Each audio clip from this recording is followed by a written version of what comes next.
Chapter 29. Patria. 609 ab urbe condita, 145 BC.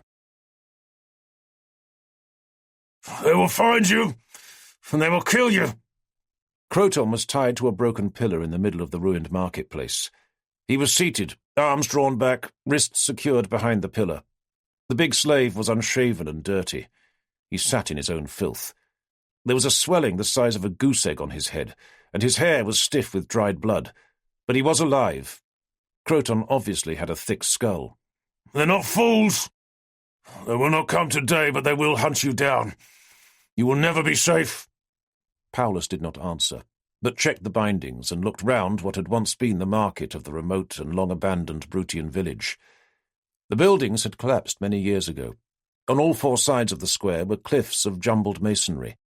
In the bright winter sun, where weeds had not caught hold, the jagged slabs and crumbling inclines shone, dazzling white. Here and there the tumbled material had made cavities, like black and precarious caves, where a man might conceal himself.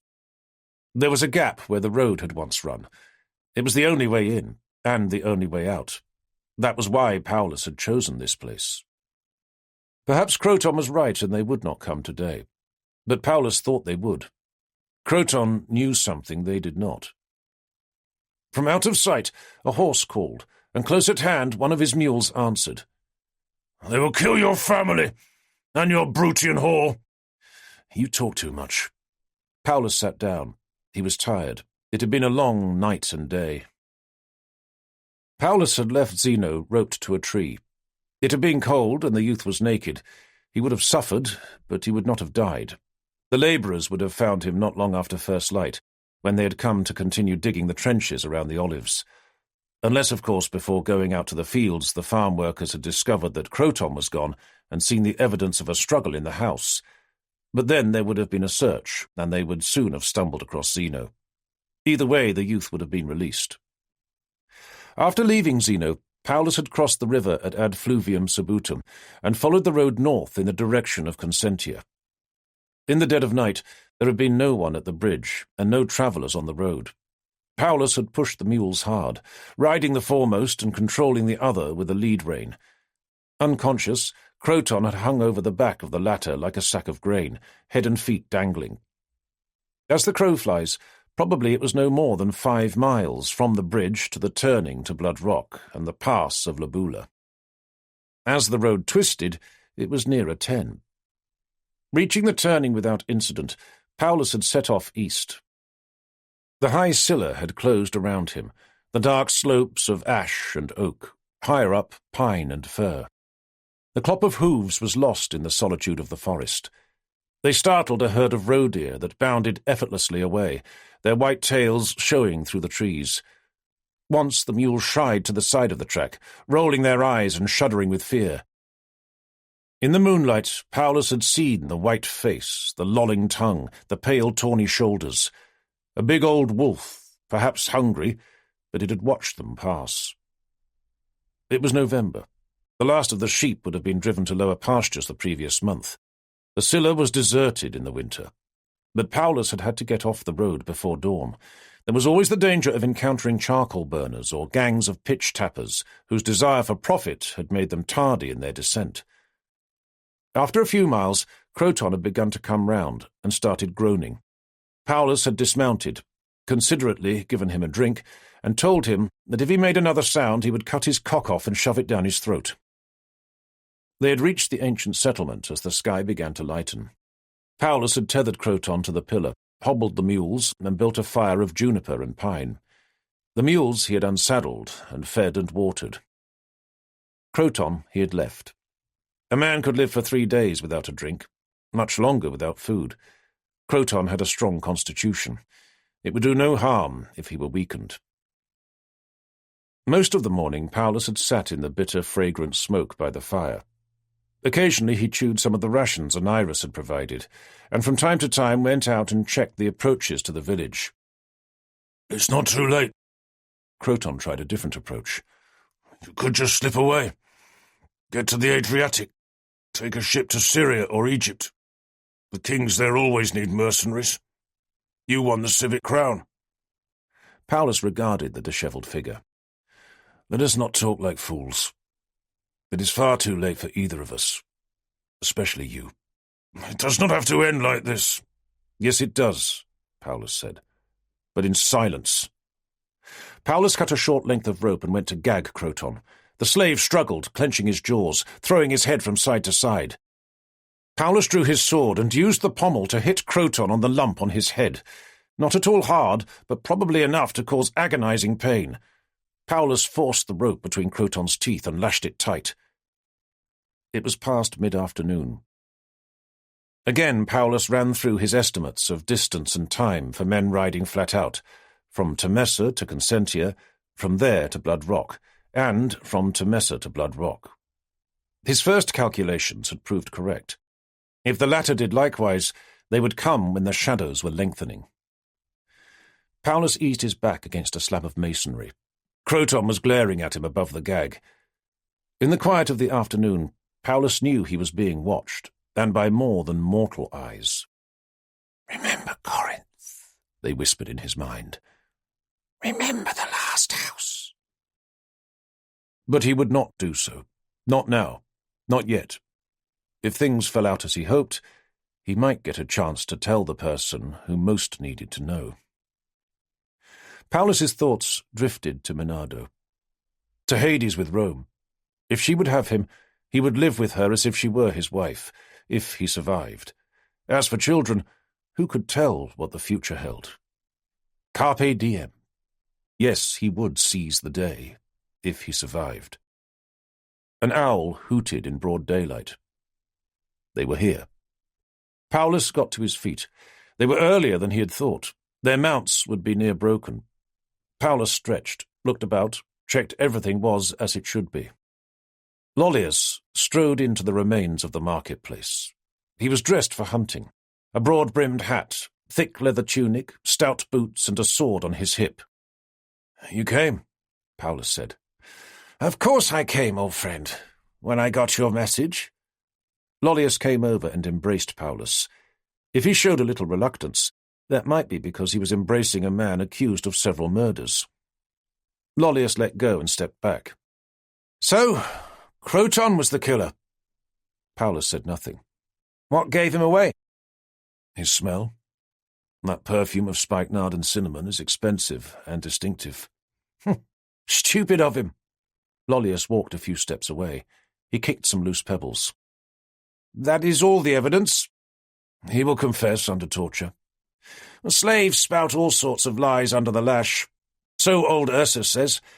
And who are we to doubt a venerable priest who knows the ways of the gods?" Paulus remained silent. Lollius tipped his head on one side thoughtfully. "But a jury might believe his evidence extracted under duress, and that would get you off the hook." Lollius put 2 fingers in his mouth and whistled. "Best be on the safe side." The others entered the market. Fidubius and Vibius were preceded by Silenus and the other 2 young relatives from the boar hunt. Like Lollius, they were all accoutred for the chase. The 3 younger men also carried boar spears. The newcomers fanned out. "That's far enough." Paulus drew his sword, put the blade to Croton's throat. They halted in a rough semicircle, facing Paulus, 10, 12 paces away, odds of 6 to 1. "The fates play unexpected tricks," Lollius said. "Often, but not this time," Paulus said. "I already knew you were the other killer." "How?" "The way you walk. That overconfident swagger of a man who has no confidence or courage." "Really?" "And the theft of the theta ornament from the house. Niger never barks at those he considers a friend. He never barks at you, foolish old dog." Lollius smirked. "A flimsy argument to put before a court. Not that you will get the chance." "And the mutilation. We read Apollonius of Rhodes together at school. You were excited when Jason dismembered Absyrtes. There has always been a cruelty in you. Remember the merchant you beat half to death just for pleasure? The other side of Mount Ixias, down near Terina?" "Yes, that was a lot of fun." Vibius spoke. "It did not have to come to this." His suave tones were alien to this bleak place and murderous occasion. "You could have joined us. We made the offer after the hunt. That was a bad mistake," Paulus said. "Until then you had done well, spreading fear and doubt. From the start many believed that the hero had returned. Ironically, I played into your hands by blaming the brigands. When it was shown not to be them, few doubted the killings were the work of the demon. Then, after the temple, when the sword and arrow were proof the killers were human, things were almost worse. The killers had to be local, and it could have been anyone. Superstitious old Roscius pointed the finger at some cult, you at the Brutians, and Lollius the poor. Perhaps it was just a madman. No one could be trusted. I had my suspicions, but until the hunt I could see no motive. It was slow of me. The motive was in plain sight. You created terror so men would give up their land to you for next to nothing. The pettiest of motives. Nothing more than greed." "The same motive that has given Rome an empire," Vibius said. "Even Rome seeks a just cause for her wars," Paulus said. "A threadbare pretext. No one should know that better than you after Corinth. Rome kills when it is necessary, according to the laws of war. We also killed out of necessity." Vibius smiled unctuously. "We followed the laws of nature. The strong kill the weak." Lollius broke in. "One thing that always bored me at school was a long-winded philosophical dialogue. Socrates said this, his interlocutor that." Lollius waved Silenus and the other two with spears to move forward. "Farewell, Paulus, my old friend." "One more step," Paulus said, "and Croton dies." They stopped and looked back to the older men. Vibius shrugged elegantly. "Probably save us the task. Fidubius is fond of him, but he knows too much." "See?" Paulus looked at Silenus and the spearmen. "None of you were party to the murders, but now you also know everything. Think they will have any more qualms with you?" Vibius actually laughed. "A clever effort, my dear Paulus, but Croton is an expendable slave. They are our flesh and blood." He gestured them to move. "Wait!" The voice of Fidubius was peremptory, used to having its way. The sun lit the motionless tableau. Fidubius hesitated, for once unsure of his words. "If you grant one request, you will have a quick death. No mutilation. A coin for the ferryman, a proper grave. I give you my oath, as I loved my son. Tell me the truth. How did Alcimus die?" And, before man and gods, Paulus told everything that had happened in the last house in Corinth, stated the facts without omission or embellishment. As he voiced the story for the first time, Paulus sensed the kindly ones take their leave, and he knew he was purified of the blood guilt. Whatever happened in the next few moments, the pollution was cleansed, and he would not be haunted, either in this world or the next. "You swear that is the truth?" Fidubius asked. "I swear." "Then thank you. You were not to blame." Tears of pity and grief ran down the large, flinty face of Fidubius. "I am sorry you have to die." Paulus did not wait, but turned and ran. He swerved around the mules. Behind him, taken by surprise, the spearmen were slow, setting off in pursuit. The alarmed mules stamped and got in their way. There was nowhere to run, nowhere but the teetering precipice of rubble. Paulus pulled up in front of the incline. A dusty figure emerged from the shelter of a pile of toppled stones. Paulus heard exclamations of shock. In the face of this apparition, his pursuers skidded to a stop. Who had summoned this warrior sprung from the earth? Was he even mortal? Strange things happened in the Scylla. Was he some demonic guardian of the place, roused from eternal slumber? Naevius tossed a light shield over. Paulus caught the buckler one-handed, and together they turned to face the enemy. Vibius recovered fastest. "There are only two of them. Kill them both." Silenus and the other two spearmen glanced at their companions, drawing strength from each other, steeling themselves to attack. In the hiatus, Naevius produced a hunting horn, put it to his lips, and sounded one long note. "Ignore him!" Vibius shouted. "It's a bluff. They are alone. Get in there. Finish them. Lollius, you too." The 4 attackers shook out into formation, each pair facing a lone man. Silenus and another man edged towards Paulus, their bodies half-turned, feet close together, left boot leading, left hand guiding the spear. They approached as tense as a huntsman creeping upon a thicket containing the lair of a boar. The reach of the spears was greater than that of Paulus's sword. They jabbed and probed, seeking an opening. Paulus kept shifting his stance, covering the spear points with shield and sword. Then Silenus thrust in earnest. Paulus pivoted clear, chopping down at the shaft as it sliced by his legs, trying to sever the tip. His blade clanged harmlessly off the long metal collar of the boar spear.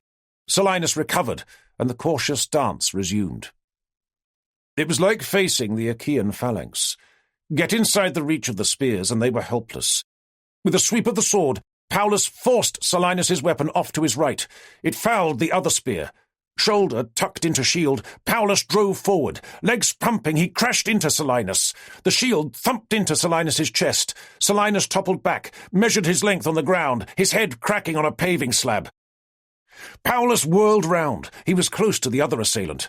The man was attempting to bring his weapon to bear. It was too long, too cumbersome. Paulus thrust down overhand at his face. The man went to jerk aside, but failed. The steel punched into his throat. Hot blood splattered Paulus's forearm. Mortally injured, the man went down. And then Paulus yelled with pain, and his right leg gave under him. Dropping shield and sword, he fell, hands clutching at the rear of his thigh. Paulus writhed, defenceless on the stones. Lollius, blade in hand, stood over his childhood friend. "You always were tiresomely virtuous." Lollius hunched his shoulders to put all his weight behind the downward thrust that would skewer Paulus. Lollius grinned with expectation. A disturbance in the air, a dark movement in the bright sunshine, a flash of steel. Lollius quivered like a sapling struck with an axe. Another fast blur of motion, and Lollius was gone, felled like a tree. And Naevius stood in his place. "Well, that evens things up between us," Naevius said. His other opponent lay in the dust behind the centurion. Now there were soldiers in the marketplace, a dozen or more. They had surrounded Vibius and Vidubius, and were herding them towards where Croton remained impotently tied to the shattered pillar. Through the agony, Paulus felt a fierce exultation. It had worked. His calculations had been good.